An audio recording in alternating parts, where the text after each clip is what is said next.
What is going on, everybody? Welcome back to the channel. Aftersound here, bringing you Splinterlands content daily. We also stream over on Twitch at This Is Aftersound, so come by and say hello.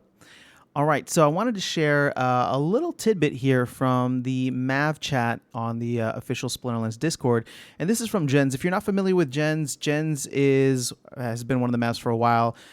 Is what I would consider a whale and aspirational, has an aspirational amount of SPS. I would love to get as much SPS as Jens has.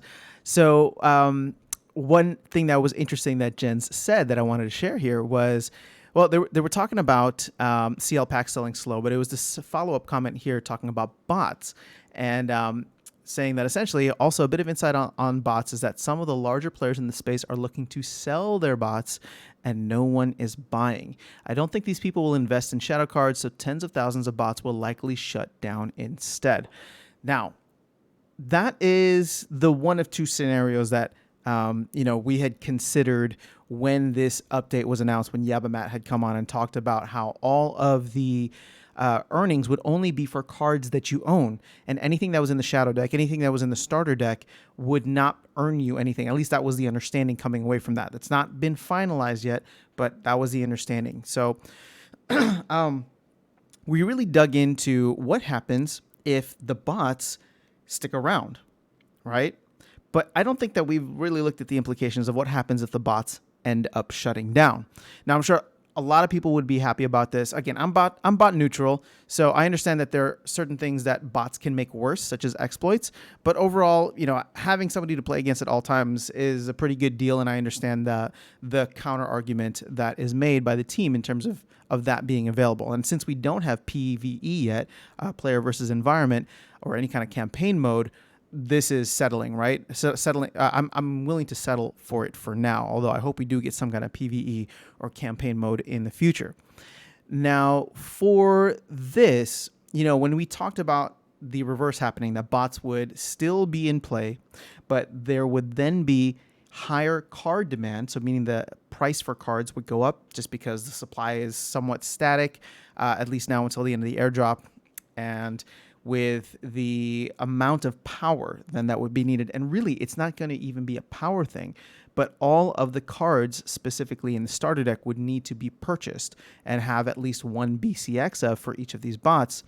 That is something that, for me was a good thing, right? Because at the end of the day, that's going to create more demand. Anybody that wanted to run bots would be wanting to buy in, at least at the basic level, have one BCX of each of these starter cards.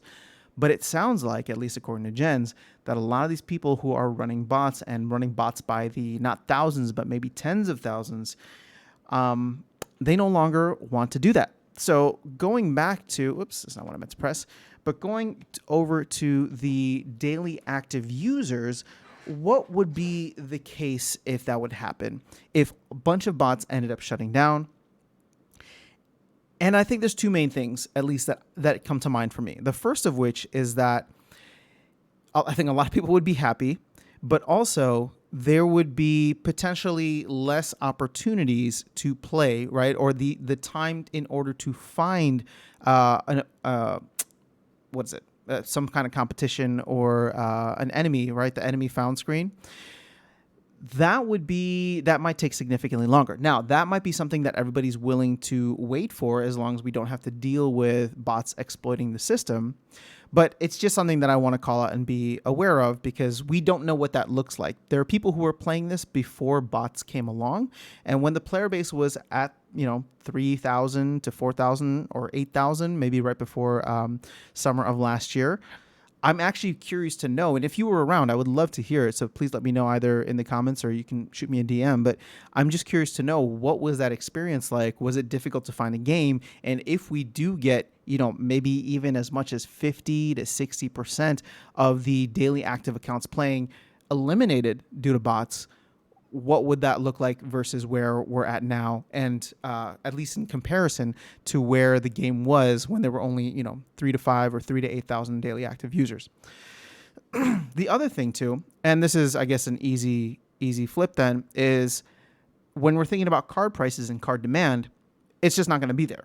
Because if the bot owners and the people who are running all the bots decide that they do not want to invest in cards, well, then that demand we thought was coming is not going to be there. So essentially, the card market would stay the same as it is now. The thing is, in the long run, the demand would still grow, primarily due to the fact that new players coming in and anybody that did want to run a bot farm and have the starter cards available, they would need to buy into that. But if the majority of bot owners decide that, you know what, this experiment was very profitable when we started in October, November of last year, when DEC was at $0.015 and SPS was at $1, and rewards cards and card values were super high, it made sense then, but it doesn't make sense now, so I'm going to shut down all of my bots. Well, then the demand for those cards is just not going to be there. And so therefore, the focus then would be, well, okay, what comes next in terms of, major releases, major updates? Will those be the things that bring new players in order to get more demand on that? Because, as I've been saying, card prices or card supply, I believe, is going to go up dramatically after the end of the airdrop. And the reason I'm calling that out is because people will no longer get the 300 airdrop points on each of the packs they hold. Now, the other thing is that people are also holding packs for the legendary summoners. So once those legendary summoners come out and are revealed, then we will have, probably people willing to open packs and hoping to get one of those legendary summoners in there. As it currently stands, and with the amount of sales that are happening, and I covered this in a previous video, as it currently stands, we're selling less than 10,000 packs a day. It's interesting. One of the Mavs, and I think he's on the team, Claiborne, said that packs are selling too fast for him right now, which I looked at that and I was just like, I can appreciate your perspective, even if I mean, it's not even that I disagree with it. I'm just like, I don't know what to think. This seems to be, for me and my Splinterlands experience, uncharted territory, but it sounds like for people who have been around the game for a while, and when I say a while, I'm talking like OGs who have been around for years, that were part of the beta release, part of the Untamed release, for them, it's a completely different experience. They're seeing this cycle play out exactly the same way, which I can appreciate, because having lived through like the Bitcoin euphoria pump of 2017 and then everything dying down, and then living through the 2021 pump, which wasn't anywhere near in scale. But if you look at what's happening in terms of crypto adoption across the board, it has been very interesting and has a lot of the same characteristics. So seeing that kind of now and being like, okay, well, I can understand and I can appreciate the OG comments of like, we've been here before, which helps me in terms of my patience overall for the game and where things are going. So it's just a matter of this is where we're at now. And it's important. And for me, I say this to myself first and foremost, but I think that this is just an incredibly valuable time to be loading up on all types of cards, all types of assets really within the game. Obviously for me, SPS has been the biggest one, but I've actually started taking chunks of like the daily airdrop and things that I get, or not daily airdrop, but whatever I earn from the game. And instead of just flat out buying SPS and dollar cost averaging in, I am taking a chunk of that out now and buying cards to hopefully improve my experience, improve my win rate, improve my league and power, so that once things like Modern and Wild format come out, not only am I more competitive, but I'm able to play at the higher levels and earn a little bit more. So that is the goal, and I think that we're just in a beautiful time for that right now, and I get it.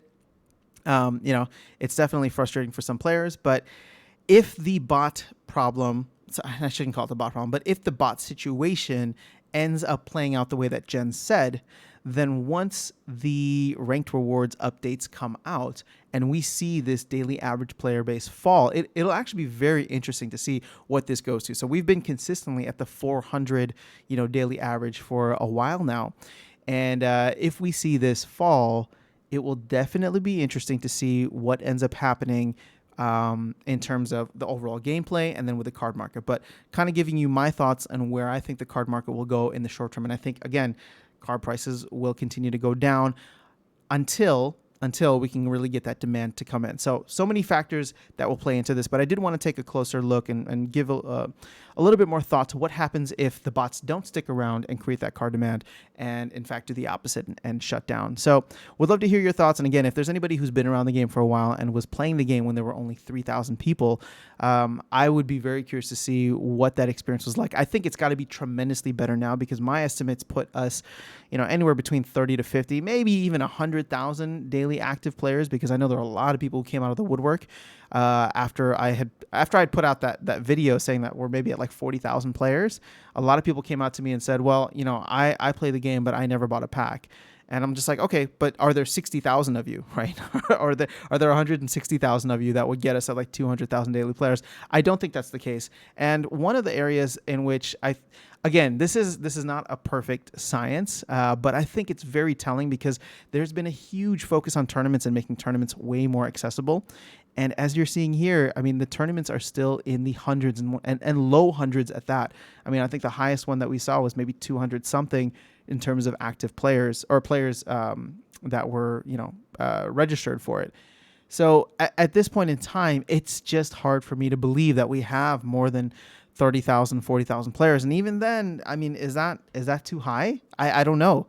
Right. So again, this is not a discussion into what the active player base is right now, but in terms of if bots were to fall off the map in a very drastic way, I think we would get one of those situations where the tide recedes from the ocean and we see who's still wearing their swimming trunks. Right. So, at that point in time, we'll do a little bit further analysis, but that's kind of where I see things going in terms of the card market. So like I said, I'm still buying now to hedge my bets just in case maybe there is an uptick. Maybe the next promo card brings in 1 million players. Who knows? But at this point in time, just dollar cost average, that's all I can do. And that's all I would suggest for other players who are in the position that I am or looking around. So that's all I have. Have an amazing rest of your day. I will catch you all in the next video, and I will see you around the game. Take care.